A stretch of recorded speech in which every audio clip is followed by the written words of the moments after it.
footsteps of my King. Hey everyone, welcome to this episode of Idleman Unplugged. I've got an interesting topic for us today, and that is, should we ever use preferred pronouns? Should we ever use preferred pronouns? And the funny thing is, I was getting ready to do a podcast like this, but then I just came across a guy named Shane Pruitt on Instagram. Shane Pruitt on Instagram has the same first name as me and looks like a younger version of me regarding what he talks about. So, but this is so important. I want to share it with you. Here are 4 reasons why I don't use or ask for preferred pronouns. And I totally agree with this 100%.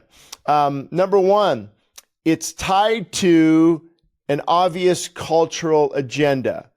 Bing, bing, bing, bing, bing, bing, bing. It is tied to an obvious cultural agenda. So when we know there's deception and we know there is an agenda, this isn't about, loving people and use the pronoun they want. Maybe you can reach them later. I don't think we're to compromise truth in order to maybe reach them later.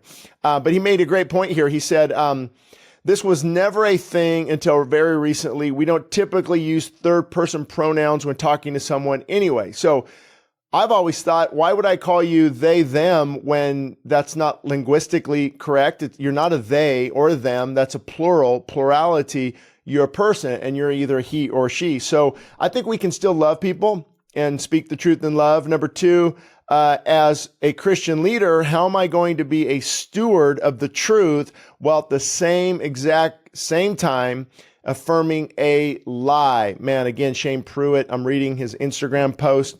That's it. How can I be a Christian leader while at the same time stewarding the truth, while at the same time then saying something that's not true, affirming a lie? That's what it actually is. It's affirmation. Affirming a lie. You cannot transition to something else. You can't be a he, she, they, it. It's just not true. And we're given, what's happening is we are giving ourselves over to a lie, a strong delusion, I believe, that we're giving ourselves over to a lie. They're beginning to believe this strong delusion. Think about it. This is not true.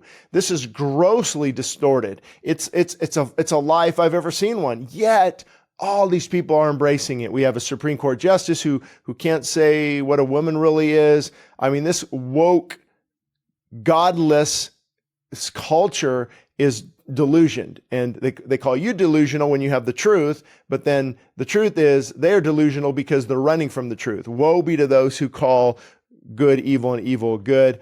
He goes on to say, number 3, when will the shift take place? Some people say that we do it for the spiritually lost, okay? And I've thought about that before. Hey, my name is, call me him or I don't know, them, but okay, they're lost. They don't understand God's truth. So am I supposed to capitulate and just, okay, let me call you what you want to be called?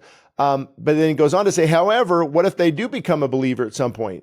And then at what point in the discipleship process do you have to tell someone that you actually never believed in their preferred pronoun? To begin with, isn't it better to lovingly stick to the truth from the beginning so it doesn't seem like a bait and switch down the road? Wow, he's nailing it here, Shane Pruitt. Not only that, bait and switch, but also they become a believer.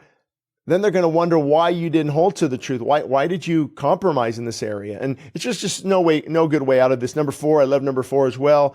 Others in the ministry are watching. If I compromise there, then I have to also ask, am I discipling people to believe the whole movement is okay? See where it was slippery slope. Be kind, be loving, but don't look to argue. We can be welcoming without being affirming. Look to win people with spirit and truth because we can't win them with confusion and compromise. Again, Shane Pruitt on Instagram, one of the pastors I follow. We might follow each other. I'm not sure. But the irony is he kind of led to something I wanted to briefly discuss in spirit and in truth. So what's happening? Well, it's hot in here. What's happening is, and I don't do makeup and all that stuff, so it's just real Idleman Unplugged. So anyway, that was a rabbit trail. what's happening, I saw another pastor recently, why we should call people by their preferred pronouns. And of course, it's under the banner of loving and kind and gracious and appearing humble.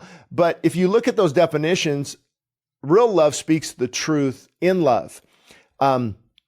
Real kindness is helping people out of their sin. Real humility is humbling yourself under the mighty hand of God. It's not bowing to a godless agenda in the hopes of not offending. Actually, when you do that, man, I don't want to offend them. Well, I just offended God. I mean, you can't have it both ways. It's one or the other. So I didn't want to do a long podcast on this. I think it's important that you share these 4 points on why I agree with Pastor Shane Pruitt. This is Pastor Shane Idleman. I agree with those 4 principles.